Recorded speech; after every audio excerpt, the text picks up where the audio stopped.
নমস্কার প্রিয় শ্রোতা বন্ধুরা, রাধা কৃষ্ণ পিয়ালি চ্যানেলে আমি পিয়ালি আছি আজকে আপনাদের সাথে ভগবান শ্রীকৃষ্ণের মধুর বাণী তথা শ্রীমদ্ ভগবদ গীতা পাঠ করে শোনানোর জন্য। প্রিয় শ্রোতা বন্ধুরা, আশা করছি আপনাদের তা ভালো লাগবে এবং আপনারা কে কোথা থেকে ভগবান শ্রীকৃষ্ণের এই মধুর শ্রীমদ্ ভগবদ গীতা পাঠ শুনছেন অবশ্যই আপনাদের গুরুত্বপূর্ণ মতামত দিয়ে জানাতে ভুলে যাবেন না।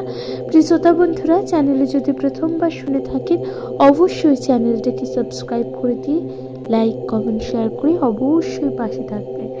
তাহলে প্রিয় শ্রোতা বন্ধুরা, ভগবান শ্রীকৃষ্ণের মুখ নিঃসৃত শ্রীমদ্ ভগবদ গীতা পাঠ অবশ্যই শুনতে থাকুন। ভালো থাকবেন, সুস্থ থাকবেন এবং ভগবান শ্রীকৃষ্ণের মধুর বাণী শুনতে থাকুন। প্রিয় শ্রোতা বন্ধুরা, কমেন্টে লিখতে ভুলে যাবেন না। জয় শ্রী রাধা কৃষ্ণ।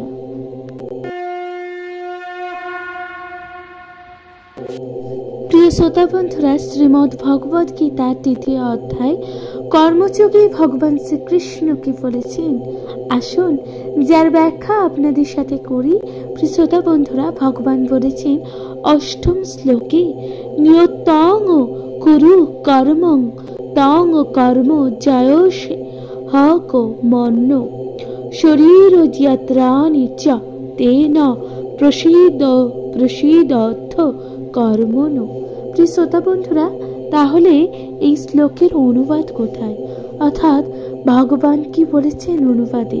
ভগবান বলেছেন তুমি শাস্ত্র নির্ধারিত কর্মের অনুষ্ঠান করো, কেননা কর্মত্যাগ থেকে কর্মের অনুষ্ঠান শ্রেয়। কর্ম না করেও কেউ দেহযাত্রা নির্বাহ করতে পারে না। প্রিয় শ্রোতা বন্ধুরা, তাহলে ভগবান কি বলছেন? দেখুন, ভগবান বলছেন যে তুমি, অর্থাৎ আমাদের কথা বলা হচ্ছে। ভগবান বলছেন তুমি শাস্ত্র নির্ধারিত কর্মের অনুষ্ঠান করো, অর্থাৎ শাস্ত্র মেনে কর্মের অনুষ্ঠান পালন করো, কেননা কর্মত্যাগ থেকে কর্মের অনুষ্ঠানই কিন্তু শ্রেয়। অর্থাৎ আপনি কর্মকে যদি ত্যাগ করেন তার থেকেও অধিকতর কর্মের অনুষ্ঠান করা।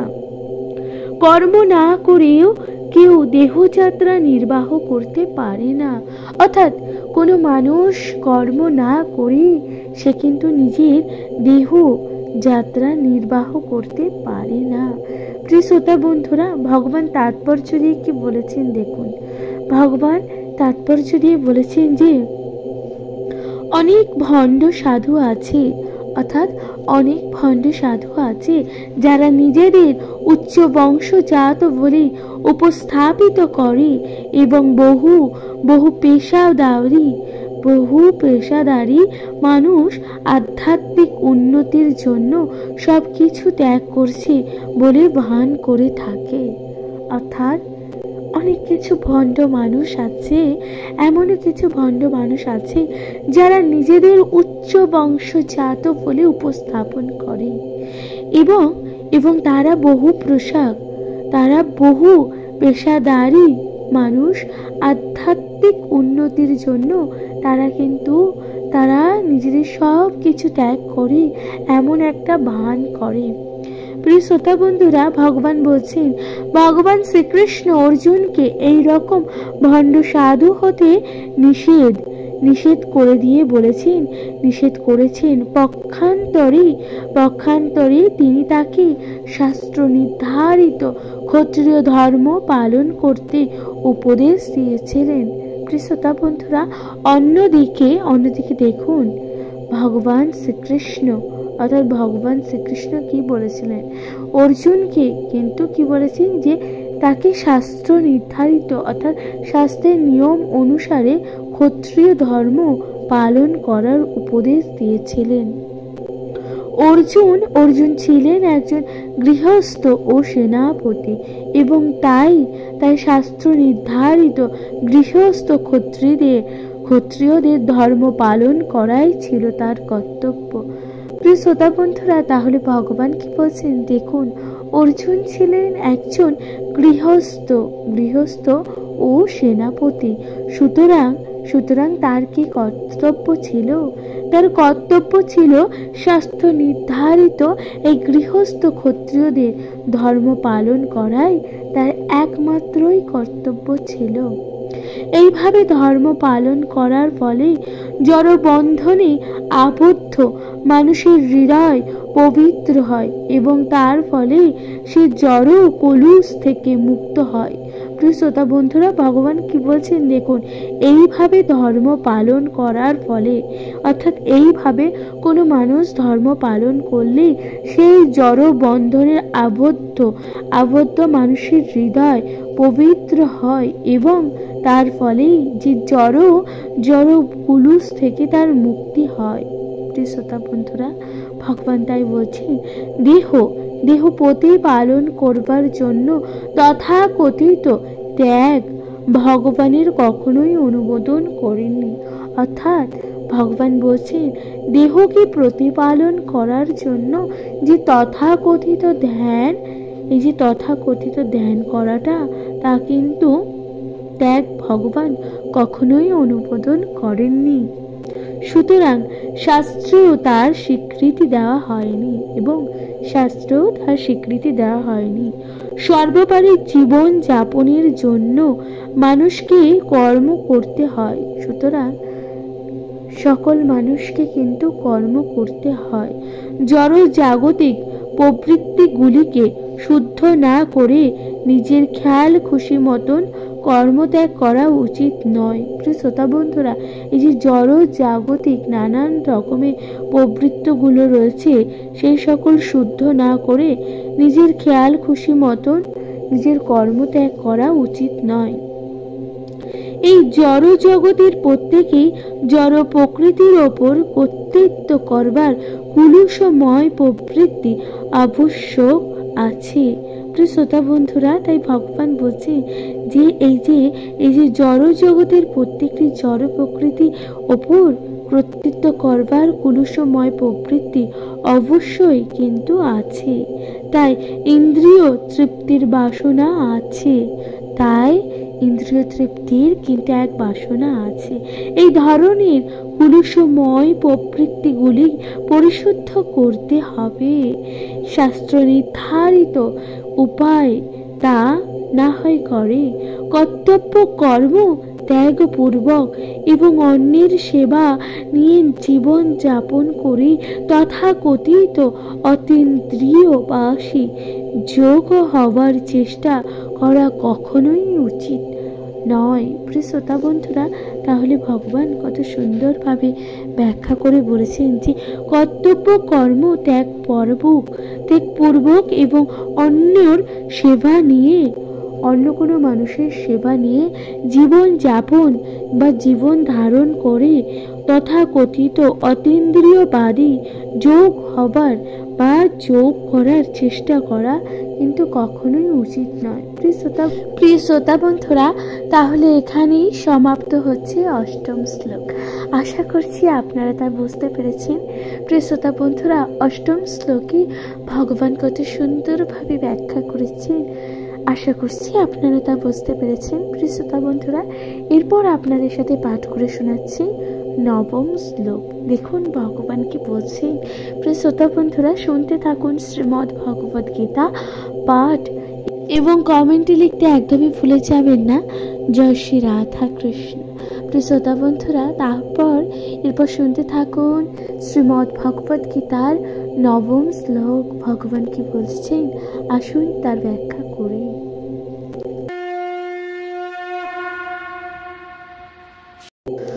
নমস্কার প্রিয় শ্রোতা বন্ধুরা, ভগবান শ্রীকৃষ্ণের শ্রীমদ্ ভগবদ গীতায় ভগবান কি বলেছেন নবম শ্লোকে, আসুন তার ব্যাখ্যা করি।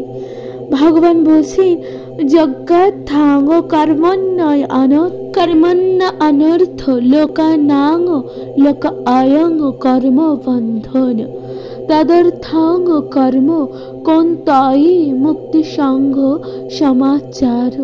প্রিয় শ্রোতা বন্ধুরা, তাহলে এর অনুপাতে ভগবান কি বলছেন দেখুন।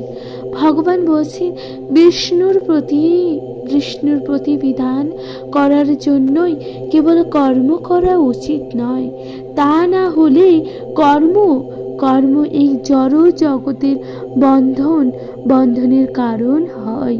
হে কুন্তীয়, তাই তার সন্তুষ্টি বিধানের জন্য কেবল তুমি তোমার কর্তব্য কর্মের অনুষ্ঠানই করো, এবং এভাবেই তুমি সর্বদাই জড় বন্ধন থেকে মুক্ত থাকতে পারবে।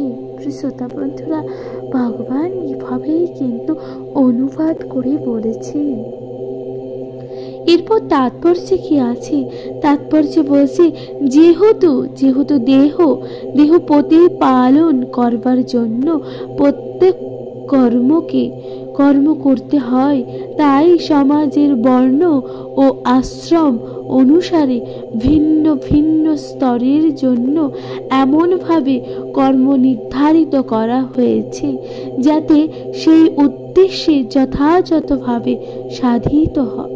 শ্রোতা বন্ধুরা, ভগবান কি বলছেন দেখুন, যেহেতু মানুষের দেহ প্রতিপাদন করবার জন্য প্রত্যেকটি মানুষকে কিন্তু কর্ম করতে হয়, তাই সমাজের বর্ণ ও আশ্রম অনুসারে ভিন্ন ভিন্ন স্তরের প্রত্যেকের জন্য এমনভাবে কর্ম নির্ধারিত করা হয়েছে যাতে সেই উদ্দেশ্য যথাযথভাবে সাধিত হয়। শ্রোতা বন্ধুরা, ভগবান বলেছেন, যজ্ঞ বলতে ভগবান শ্রীকৃষ্ণ অথবা যজ্ঞানুষ্ঠানকে বোঝায়।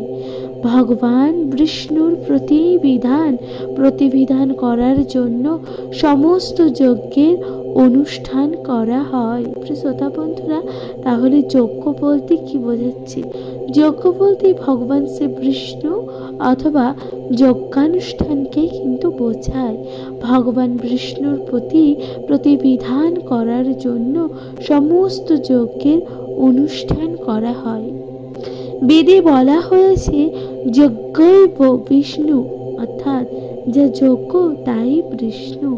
অর্থাৎ নির্ধারিত আচার অনুষ্ঠানের মাধ্যমে যজ্ঞ সম্পাদন করা অথবা সরাসরি ভাবে ভগবান শ্রী বিষ্ণুর সেবা করার মাধ্যমে একই উদ্দেশ্য সাধিত হয়। ভগবান সুতরাং কি বলছেন দেখুন, সুতরাং কৃষ্ণ ভাবনামৃত হচ্ছে যজ্ঞানুষ্ঠান, অর্থাৎ কৃষ্ণের ভাব অনুষ্ঠান হচ্ছে যজ্ঞানুষ্ঠান, যা এই শ্লোকে নির্ধারিত হয়েছে। প্রিয় শ্রোতা বন্ধুরা, যা এই শ্লোকে কিন্তু বলা হয়েছে।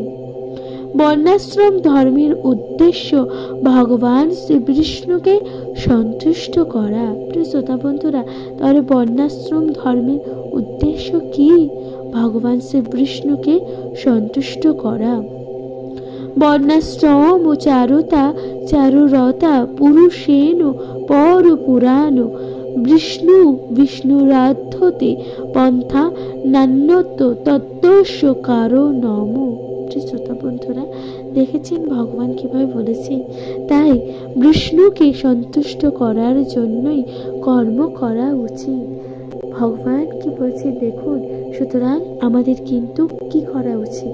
ভগবান শ্রী বিষ্ণুকে সন্তুষ্ট করার জন্য কিন্তু কর্ম করা উচিত। এছাড়াও এই জড় জগতের অন্য সমস্ত কর্মবন্ধনের কারণ হবে, কেননা ভালো ও খারাপ উভয় কর্মের প্রতিফল আছে। শ্রোতা বন্ধুরা, এই যে জড় জগতে সকল মানুষকেই কর্ম করতে হয়, ঠিক তেমনি ভালো কর্ম এবং খারাপ কর্ম উভয় আছে, এবং এই দুই কর্মের ফল কিন্তু মানুষকে ভোগ করতে হয়। প্রিয় শ্রোতা বন্ধুরা, এই যে দুইভাবে কর্ম, তার ফল কিন্তু মানুষকে ভোগ করতে হয়।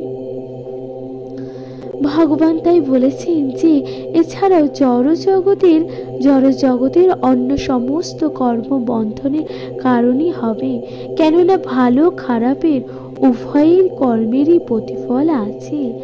আর যে কোনো কর্মফলেই অনুষ্ঠানও তাকে বন্ধনের আবদ্ধ করে রাখে। তাই শ্রীকৃষ্ণকে অথবা শ্রীবিষ্ণুকে সন্তুষ্ট করার জন্য কৃষ্ণ ভাবনাময় হয়ে কর্ম করতে হয়। এবং এভাবে কর্ম করার মাধ্যমে মুক্ত স্তরে স্থিত থাকা যায়। শ্রোতা বন্ধুরা, কর্ম করার মাধ্যমে ব্যক্তি কিন্তু মুক্ত স্তরে স্থিতি থাকতে পারে। এটি কর্ম সম্পাদন ও মহৎ কৌশল এবং এই পন্থার শুরুতে অত্যন্ত দক্ষ পথ প্রদর্শকের প্রয়োজন হয়। তাই ভগবত জ্ঞানী কৃষ্ণ ভক্তির সুদক্ষ তত্ত্বাবধানে অথবা স্বয়ং শ্রীকৃষ্ণের তত্ত্বাবধানে গভীর নিষ্ঠার সঙ্গে এই কার্য সম্পাদন করতে হয়। ইন্দ্রিয় তর্পণের জন্য কিছুই করা উচিত নয়। সুতরাং শ্রোতা বন্ধুরা, কোনো মানুষ কিন্তু ইন্দ্রিয় তর্পণের জন্য কোনো কিছুই করা উচিত নয়, বরং সব কিছুই শ্রীকৃষ্ণ সন্তুষ্টি বিধানের জন্যই করা উচিত। সুতরাং কোনো মানুষের এমন কোনো কর্ম করা উচিত না যা তার ইন্দ্রিয়ের জন্য। সুতরাং আমাদের কি কর্ম করা উচিত? যা ভগবানকে সন্তুষ্ট করতে পারে এবং যা ভগবানকে ভালোবাসতে পারে। এইভাবে অনুশীলনের ফলে শুধু যে কর্মফলের বন্ধন থেকে মুক্ত থাকা যায় তাই নয়, তার ফলে ভগবান অপ্রাকৃতিক প্রেম ও ভক্তি স্তরে ক্রমশ উন্নতি হওয়া যায়, যা একমাত্র ভগবানের পরম ধামে উপনীত করতে পারে। শ্রোতা বন্ধুরা, এইভাবেই কিন্তু প্রেম ও ভক্তির মাধ্যমে উন্নতির স্তরে পৌঁছানো যায়, যা ভগবানের পরম ধামে উপনীত হওয়া যায়। শ্রোতা বন্ধুরা, তাহলে এখানেই সমাপ্ত হচ্ছে নবম শ্লোক। প্রিয় শ্রোতা বন্ধুরা, আশা করছি ভালো লেগেছে। আপনাদের নবম শ্লোক কেমন লেগেছে অবশ্যই আপনাদের গুরুত্বপূর্ণ মতামত দিয়ে জানাতে ভুলে যাবেন না। প্রিয় শ্রোতা বন্ধুরা, কমেন্টে লিখতে ভুলে যাবেন না। জয় শ্রী রাধা কৃষ্ণ। অবশ্যই শুনতে থাকুন শ্রীমদ্ ভগবদ গীতা পাঠ। প্রিয় শ্রোতা বন্ধুরা, এরপর আপনাদের সাথে পাঠ করে শোনাচ্ছি দশম শ্লোক, যেখানে ভগবান আরো সুন্দরভাবে ব্যাখ্যা করেছেন এবং কি বলেছেন তা আপনাদের সাথে পাঠ করে শোনাচ্ছি। শুনতে থাকুন দশম শ্লোক। প্রিয় শ্রোতা বন্ধুরা,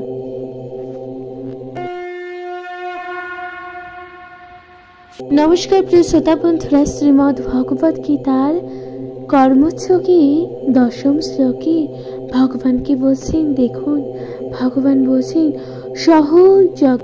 সহযজ্ঞা প্রজা সৃষ্টা পুরোবাচ প্রজাপতি অনেন প্রসবিষ্য ধ্বংসমেষ বহু বৃষ্ঠ কামধুক। শ্রোতা বন্ধুরা, তাহলে এই শ্লোকের অর্থ কি? ভগবান কি বলছেন দেখুন। ভগবান বলছেন অনুবাদে, সৃষ্টি প্রারম্ভে সৃষ্টিকর্তা যজ্ঞাবিধি সহ প্রজা সকল সৃষ্টি করি বলেছিলেন, এই যজ্ঞের দ্বারা তোমরা উত্তরোত্তরভাবে সমৃদ্ধি হও, কারণ এই যজ্ঞ তোমাদের অভীষ্ট পূরণ করে। শ্রোতা বন্ধুরা, ভগবান কি বলছেন দেখুন, এই যজ্ঞের দ্বারা তোমাদের উত্তরোত্তরভাবে সমৃদ্ধ হও, এবং কারণ এই যজ্ঞে তোমাদের অভীষ্ট কিন্তু পূরণ হবে। ভগবানের তাৎপর্য দিয়ে বলেছেন কি, ভগবান এর তাৎপর্য দিয়ে কি বলেছেন দেখুন। প্রজাপতি ভগবান শ্রীবিষ্ণু এই জড় জগতের সৃষ্টি করার মাধ্যমে মায়াবদ্ধ জীবদেহে ভগবত ধামে ফিরে যাবার সুযোগ করে দিয়েছিলেন। পরমেশ্বর ভগবান শ্রীবিষ্ণু বা শ্রীকৃষ্ণের সঙ্গে তাদের নিত্য সম্পর্কের কথা ভুলে যাবার ফলে সমস্ত এই জীব ও জড় প্রকৃতি আবদ্ধ হয়ে পড়েছে। বেদের বাণী আমাদের এই শাশ্বত সম্পর্কে কথা মনে করিয়ে দেয়। অর্থাৎ বেদের বাণী আমাদের কিন্তু এই শাশ্বত কথা মনে করিয়ে দেয়। যে সম্বন্ধে ভগবদ গীতাতে বলা হয়েছে যে বৈদ্যশ্চ স বৈরহ বেদ। ভগবান বলেছেন যে বেদের উদ্দেশ্য হচ্ছে তাকে জানা। বৈদিক মন্ত্রে বলা হচ্ছে প্রতীতাং বৃষাস্মেনশ্বর। প্রিয় শ্রোতা বন্ধুরা, তাই ভগবান শ্রীকৃষ্ণই সমস্ত জীবের ঈশ্বর। শ্রীমদ্ ভগবদ গীতাতে শ্রীল সুখদেব গোস্বামী নানানভাবে ভগবানকে সবকিছুর প্রতীত রূপে বর্ণনা করেছেন। তাহলে দেখুন, শ্রীমদ্ ভগবদ গীতাতে শ্রীল সুখদেব গোস্বামীকে নানানভাবে ভগবানের সবকিছু প্রতিরূপে বর্ণনা কিন্তু করেছেন। প্রিয় বন্ধুরা, কি বলছেন দেখুন, শ্রেয় প্রতি যজ্ঞপতি প্রজাপতি ধিয়া প্রতি লোক প্রতি ধারাপতি প্রতি গো প্রতি তিশ্চার্থ কোশ বৃষ্টি শততাং প্রসিদ্ধতাং মে ভগবান শতাং প্রতি। শ্রোতা বন্ধুরা, তাহলে ভগবান কি বলছেন দেখুন, ভগবান বিষ্ণু হচ্ছে প্রজাপতি, অর্থাৎ ভগবান বিষ্ণুকে প্রজাপতি। তিনি সমস্ত জীবের প্রতি, তিনি সমস্ত বিশ্ব চরাচরের প্রতি, তিনি সমস্ত সৌন্দর্যের প্রতি এবং তিনি সকলের ত্রাণকর্তা। তিনি এই জড় জগতের সৃষ্টি করেন এবং বদ্ধ জীবকে চক্ষু অনুষ্ঠান করে তাকে প্রতিবিধানের সুযোগ করে দেওয়াই হচ্ছে তার কাজ, যার ফলে তারা এই জড় জগতের নিরুদ্বিগ্নভাবে সুখে ও শান্তিতে বসবাস করতে পারে এবং তারপর বর্তমান জড় দেহ ত্যাগ করতে পারে। শ্রোতা বন্ধুরা, ভগবান শ্রীকৃষ্ণ বলেছেন তারা যেন ভগবানের অপ্রাকৃতিক লোকে প্রবেশ করতে পারে। অপার করুণাময় ভগবানের মায়াবদ্ধ জীবের জন্য এই সমস্ত আয়োজন করে রেখেছে।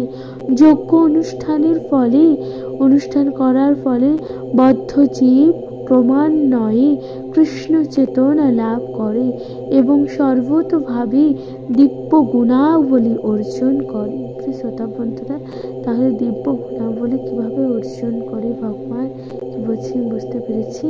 তারপর ভগবান বলছে এই কলির যুগে সংকীর্তন যজ্ঞ অর্থাৎ সঙ্গবদ্ধভাবে উচ্চ স্বরে ভগবানের নাম ও কীর্তন করার নির্দেশ কিন্তু বৈদিক শাস্ত্রে দেওয়া হয়েছে। শ্রী চৈতন্য মহাপ্রভু এই যুগের সমস্ত মানুষের উদ্ধারের জন্য এই সংকীর্তন যজ্ঞের প্রবর্তন করেছেন। শ্রোতা বন্ধুরা, শ্রীকৃষ্ণ কি বলেছেন, শ্রী চৈতন্য মহাপ্রভু এই যুগের সমস্ত মানুষের উদ্ধারের জন্য এই সংকীর্তন যজ্ঞের কিন্তু প্রবর্তন করেছেন। সংকীর্তন যজ্ঞ এবং কৃষ্ণ ভাবনার সমার্থক কলিযুগের ভগবান শ্রীকৃষ্ণ যে তার